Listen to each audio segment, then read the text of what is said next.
everyone. Welcome to another episode of Taking Up Space, a Michelle A. Mayer podcast. Super excited about coming forward today. Y'all always excited. I have a good one for you today. I went to go see the movie Sinners with a close friend of mine on Saturday. I had a wonderful time. Loved it.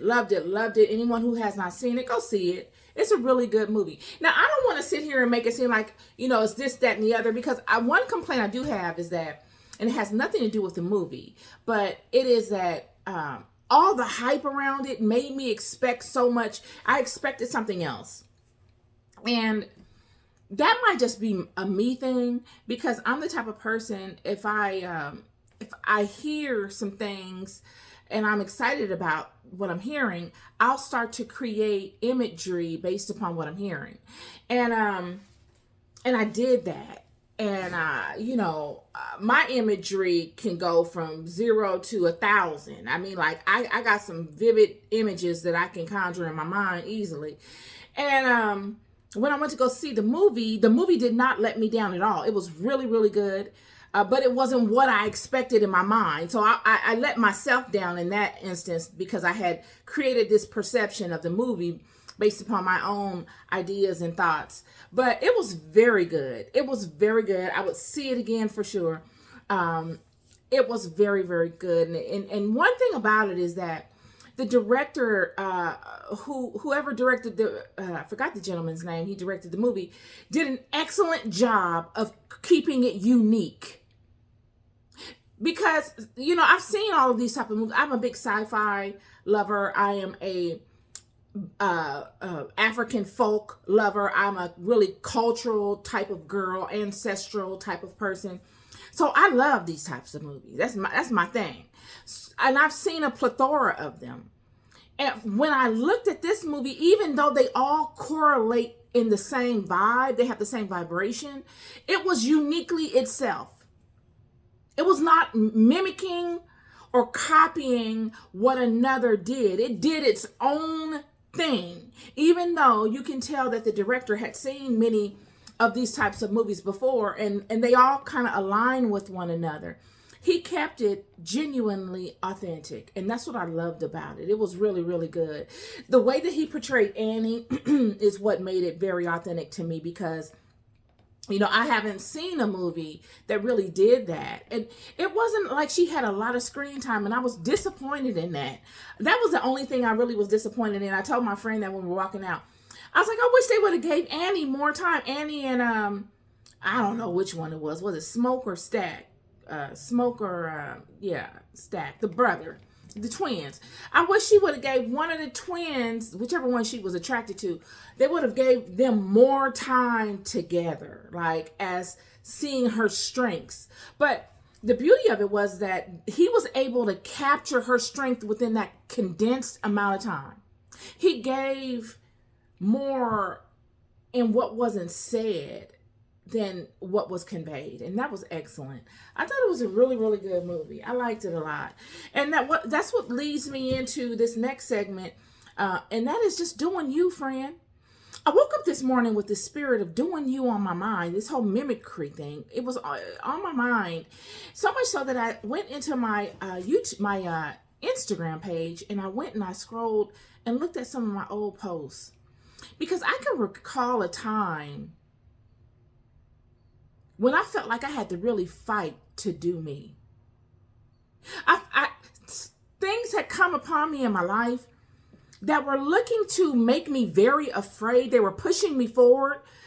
I was being pushed forward, and it was like I had many things vying for my attention, and all of them were vying for my attention by way of fear. They were using fear to kind of force me to bow to them and to bend to their will. Yeah, by using, they wanted me to use my gifts, but in the way that they wanted me to use them without really saying that. If that makes any sense. That was a season of my life. And I really had a trouble with that. I really had to fight, because that's just not me. I don't know how to do somebody else. I know how to do me real well, though. I got me. But when it comes to conforming and having to fit into a group, or, I'm a great team player. I played sports many years in high school. Many people that know me, that I've worked with, that I've worked on teams with, know I am a very strong team player. I know how to play well amongst people, very much so. But I don't do the bully, and I don't do the copycat type of stuff. To me, that's cowardly. And I don't do cowardly well. I believe in myself. And I believe that God has led me through so many profound experiences that it would be a disrespect to God if I forsook all of my experiences so that I could take on the mantle of someone else's, or display them as if I'm somebody else, when God led me all this way for me to be me. So no, I don't do that at all. And so I posted some stuff on my social media page that really brings forward my thoughts on that. And these posts that I posted were like, some of them were over 2 years old.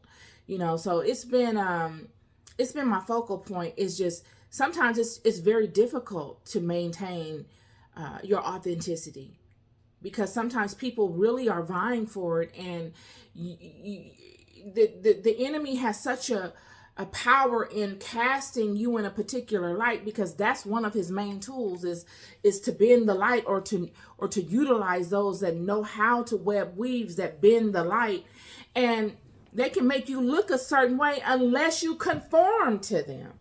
So it's been a battle, but I don't know any other way outside of doing me. So so, and in doing that, sometimes you must, in holding on to your authenticity, it makes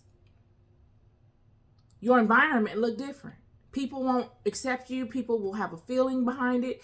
And it forces you to renegotiate all of your relationships. And that's where I'm at now. All of my friendships, all of my relationships are all being renegotiated.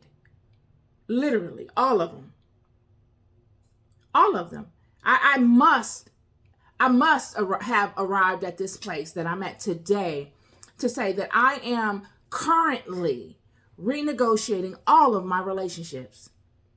All of them.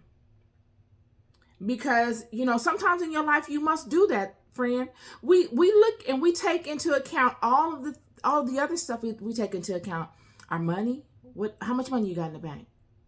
How much money are you expecting to come? How much money, if you don't have any money in the bank, how much money do you have in personal property? How much money do you have in assets? You need to know these things. So why wouldn't you want to know where you stand in your relationships with people? These are vital, especially for the next leg of your journey. You got to know who is with you and who is not. And in order to do that, you must be able to renegotiate your relationships.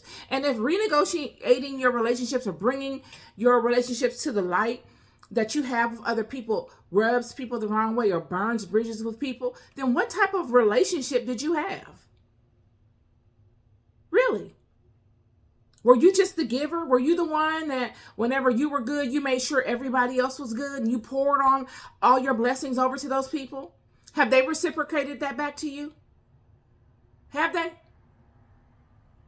If not, or if you don't feel like they have, you need to renegotiate those. You have the right to do that. And just in general, I think it's healthy for you to get to a stage in your life every so often where you renegotiate your relationships, whether it's every decade or whatever the deal is. But they must be looked at in the light of truth. So I wanted to speak to the movie Sinners, but I also wanted to speak to mimicry and relationships. So we got that out of the way. It's very important that you stay authentic to yourself. Never, friend. You will not see anything on my social media ever that looks like I'm trying to be somebody else. There is nobody in this world that I value that much that I want to sit up and mimic them. I'm telling you, and that does not mean that I don't have respect for people and I don't acknowledge their strengths, but none of which do I want to go and be like. Neither have I ever wanted to be like them. I can admire you and see your strengths and say, wow, I like the way that they do that. I might want to do that. I might be inspired and say, okay, I could do that, but I could do it in my own way. And I could pull different perspectives that they may not have, which differentiates me from them. There were things that I wanted to bring to light that I couldn't because I was so afraid. I was afraid that it was going to rub people wrong. And so I was like, okay, I'm not going to say that. I'm only going to discuss these things because these are the things that everybody's discussing. So I'm going to lay these on the table to show that I do have some skills, but I'm going to sprinkle my sauce on it. I'm going to make it my own. And that's going to distinguish me because they don't have my level of experience. Not to say I got more than them, but my experiences have been different than them. My experiences are unique to me, just like yours are to you. I could never be one of you guys. I could never tap in and be you. And you could never be me. So what I'm bringing is unique anyway. So there's no need to mimic you. I would be doing myself a disservice. So I just wanted to come on and get that out in the clear. That is a misnomer. I don't know how else to say. I want to circle the block again on that one. I want to circle the block again on that one. I do not mimic anybody. Nobody. Except for God. I mimic God. I do what is deemed righteous. And that is my primary goal. Do I fall short? Yes, I do. But I get back up. That's that. So I wanted to speak to the correlations between what we saw in the movie Sinners and what we deal with every day in regular life. I see all of this buzz on social media about people speaking to it being demonic and this and that. We got to get past this, y'all. A lot of times people say these things are demonic and these things are this and that. What is a demon? Do you know what a demon is? How does a demon come forward? Do they just come up to you and just boop, demon, devil on my shoulder? Is that how it works? Are you born with a demon? It's interesting. We just use these things. We condemn things that we do all the time. We do. The movie Sinners was very interesting because I did not expect to have that whole vampiric portion of it to be so drawn out. That was surprising. In the movie, they really go into detail about how these people have turned into vampires. But when it took me a moment to marinate on it, and I'm still marinating on it, because I did the video on Cain and Abel. I did that already, so you guys have that to reference, and that's the story of Cain being the first vampire. But you got all kind of vampires out here, friend, and I spoke to that in the video. All these spirits you must invite in. All of them. In order for them to have dominion in your life, it is you that must acknowledge that they exist, and you must invite them in. You got to do it. Even Jesus, you must confess the power of Jesus, thus inviting that spirit in. All of these spirits must be invited in. And that was a theme of this whole vampiric element within the movie that I found so fascinating. But what I found most fascinating was how Annie, the woman in the movie, was able to distinguish between them. Out of all the people, she could see and hear and feel what was going on. She was able to do that because she had a wide range of wisdom. Whereas all the others didn't. They had the senses that God gives us in our body, but without the knowledge, without the wisdom, without all the experiences, the senses go dormant. You don't know what to align them to. None of them knew anything. Even the Chinese woman, none of them really knew what was going on besides Annie. And Annie was able to know because Annie worked deeply within spirit.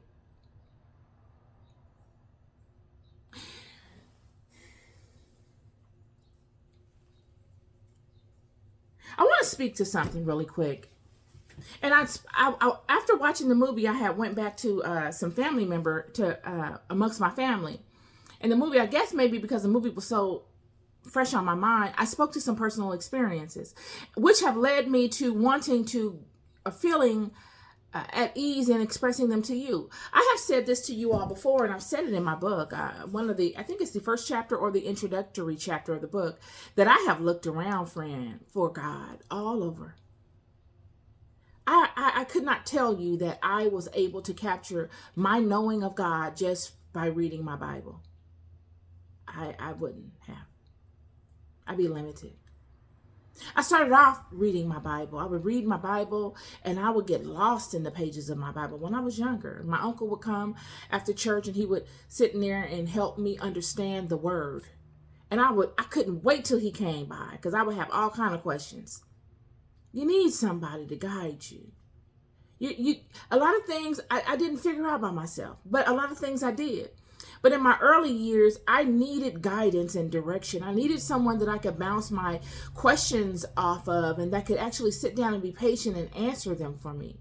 Sometimes I wish I had that now, but I don't. So God sends me vessels of people through social media or through books that I can read this knowledge of or hear this knowledge from that helps me connect the dots. And then I go on in life and I have these profound experiences that teach me better than any man could ever tell me. Yet, as close to God as I have been in searching for God, I have looked around, friend. And, a lot of times, and this is where I feel God is leading the children. There are many of you out there that are just like me or that were just like me, where you grew up within a certain way. I don't know what spiritual system you grew up in, whether it's Christianity, Islam, whatever it could be. It doesn't matter. And now God needs to show you something else. He needs to show you another aspect of the spiritual realm. Because it's not just one way, cut and dry, go to church, pray, leave, and do it again. It's so much deeper than that. And a lot of times God gets our attention and moving in these directions by necessity. It was necessity that led me on the journey of God in various spiritual systems. It wasn't because I was just bored and curious. I was bound up by fear. I didn't want to betray God. I didn't want to betray Jesus. So I said, I'm not going to look over there and that, even though my spirit was calling me to look and open my eyes and I'm seeing all these synchronicities. And I'm like, no, I'm not going to look over there. And I don't know nothing about that. I was afraid. And then God put me in a situation where out of necessity, to solve a problem, to fill a need, I went on this journey. And ain't that how it worked, though? Many of you, whether you will admit to it or not, have done this same thing. Many of you may have found yourself in financial need where you need money and you lost your job and you don't have any money and you got kids and you got bills that are needing to be paid and you can't miss a beat. You still got to keep going even though you've had this disaster financially come upon you. And you begin to look around for ways to really maximize on your prayer time. And some of those things that you look into have nothing to do with Christianity. Some of them do. They could come in the form of reading a psalm and using a candle, or they could come in the form of getting a book of spells that you've ordered on Amazon. And now you got this spell book in front of you and you're like, okay, how do I do this? Because regardless to what, I still got a need that needs to be filled. So you do these things in the night. You don't have to agree. I don't expect you to openly say, I've been there and done that. I don't expect that. But I will say this. I will let you know I see you. I'm not judging you. because I've been there and done it. God has led me here to this space to connect with you and to let you know that you're not alone and to show you what it did, what happened with me. And it opened my mind up to other things. But what led me was not need in that way. What led me was spiritual attacks that had came upon me by other people. And I did not know how to defend myself. How do you handle it when someone attacks you spiritually? Do you call 911? Hi, can you send an officer over here? I have a person that's praying against me, and she is causing all kind of financial problems, and I need somebody to arrest her. Yeah, she's praying against me. Prayer. She's calling on God. I don't know what God she's calling on, but she's calling somebody. Yeah. Now I need you to come and arrest her. Prosecute her. Well, come talk to her. Just come talk to her. Just come show up at her door with your uniform on.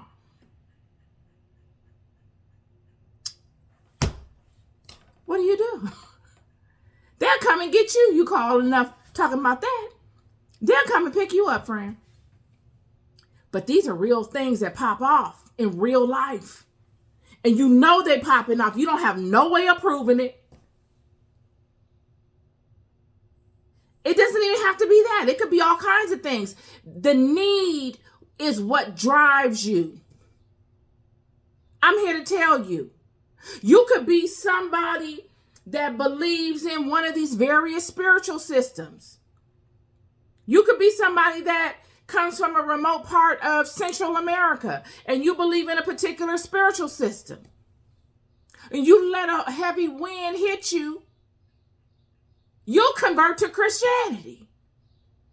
It's the need that drives us to the new places in spirituality, whether it's religion or spiritual systems.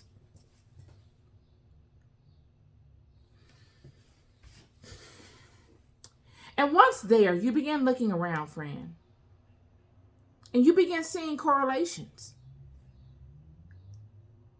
You begin seeing that all these systems and all these different ways aren't too far away from your main house, from your father and your mother's house. They come like cousins and aunties and uncles to the house of which you grew up in. You all perform the same rituals. You all do the same things. You move in the same ways. You process in the same ways. Yet some may even go a step or two further, where you're actually able to see a result. Whereas before, in your house that you grew up in, the spiritual house you grew up in, you didn't go that deep. You didn't have that type of intimate relationship with God. This goes back to why God allowed the children to be in Egypt for 400 years, in a place of bondage. They needed that. They needed that exposure. Why? Because Egypt, in order to honor the gods of Egypt, you had to have some sort of dedication. Literally, it boils down to dedication. Because in the spiritual realm, that's what it's about. It's about consistency. Whereas in the religious realm, it's not consistency. You can go to church one Sunday a year, and that'd be the only Sunday you go is when you need something. And then once you get your need met, you're not going no more. But within these spiritual systems, there is a cadence that is kept up. There is a rhythm to this. This spiritual systems are about dedication, consistency, period. Whereas in certain religions, it's not so much about consistency, friend. It's not. You come whenever you want to come. Call on God only when you need something. And I think that is why God allowed me to go on the journey that I went on. Is to show me the value of being dedicated to something. To show me the value of focusing all of my attention on what really matters, and that is my spiritual relationship with God. To show me that God shows himself in various ways amongst various people, and it's the same God. So that when you get to a place when stuff really pops off, like Annie was in, you could be useful. You're not just smoke and mirrors. You actually are useful. And Annie in this movie was very, very useful. So, yes.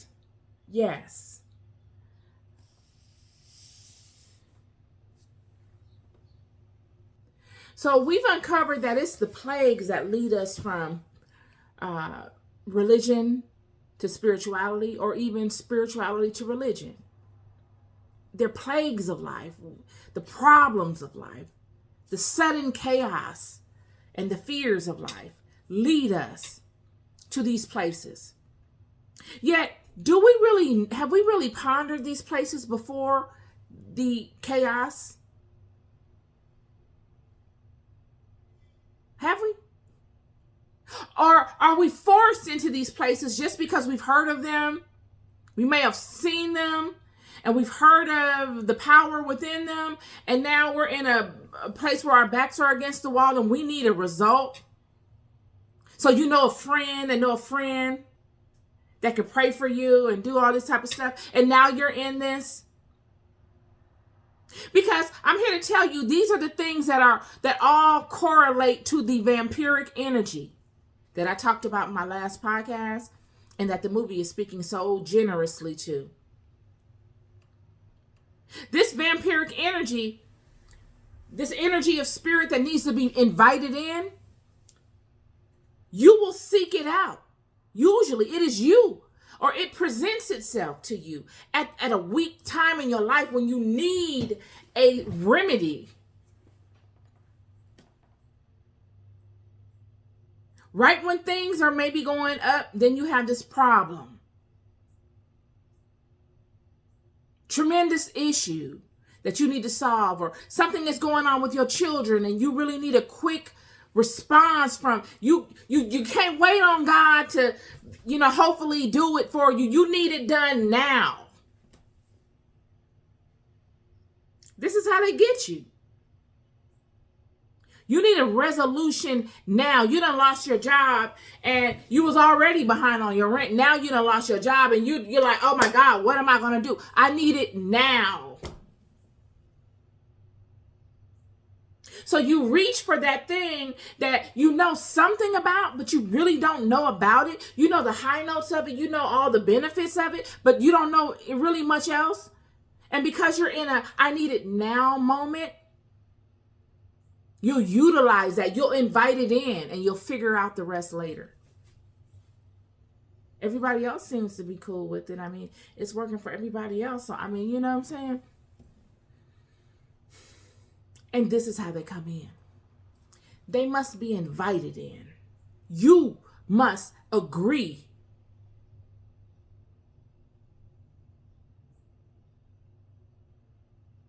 And even just like in the movie, in the end, even if you don't agree, if they get their head count up enough, if there is enough of them, they could come in whether you agree or not, friend. Just like they did in the movie.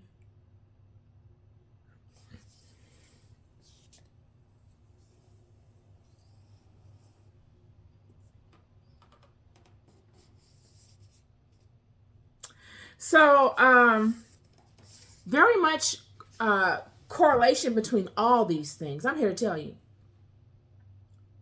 Hoodoo, witchcraft, spirituality, and religion are so finely interconnected, it's not even funny. They're all connected. All of them. They all kind of weave into one another. Spirituality and religion are one and the same. Religion is just the ritualistic aspect of spirituality. It's just a ritualistic aspect of spirituality. It's one and the same. Witchcraft. What is witchcraft? Friend, witchcraft is using the word of God, whatever denomination, whatever system, for wickedness. That is witchcraft. It's using the word of God, whatever that word is, whatever that energy is. Even if it's not a word, but the name of God, so it's a word. The presence of God, the energy of God, that God force for wickedness, that is witchcraft.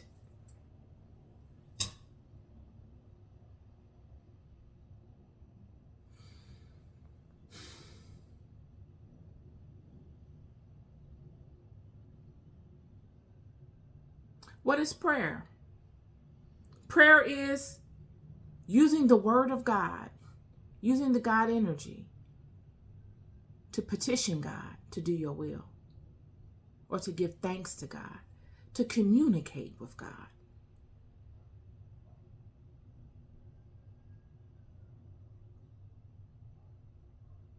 One could even say witchcraft is using the force of God, the God force, the name of God, the word of God, to create change in the world. But that's too vague, in my opinion. That is too vague. Witchcraft it takes it a step further. It uses your personal items. It uses your another's personal items. It uses another's personal essence to cause change to that person. That's what it does. Whether good or bad. But most of the time it's used, in my opinion, for wickedness, because any other way would be, in my opinion, considered prayer. But that's just me. What is hoodoo? Hoodoo is a spiritual science. It's not a system. It's not a religion. It's a science that uses herbs and plants and natural elements to create change in the world. And hoodoo goes in alignment with all the world's spiritual systems and religions. It's not a system. It is a science. Hoodoo is what the old folk we call a medicine doctor.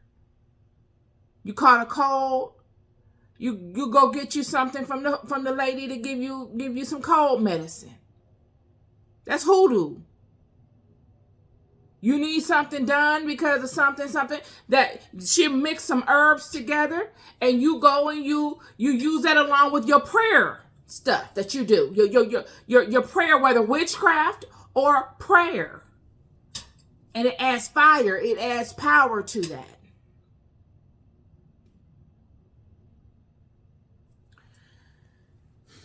All of these things are so closely interwoven. All of them.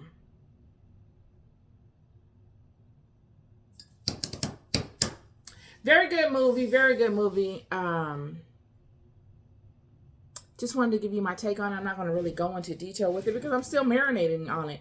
I mean, I haven't figured it out. But I love anything like that. Anything like that. 34 minutes in, I'm doing good today. Hope you all are having a wonderful Monday. You love more than you'll ever know. I'll never stop telling you. Peace and love.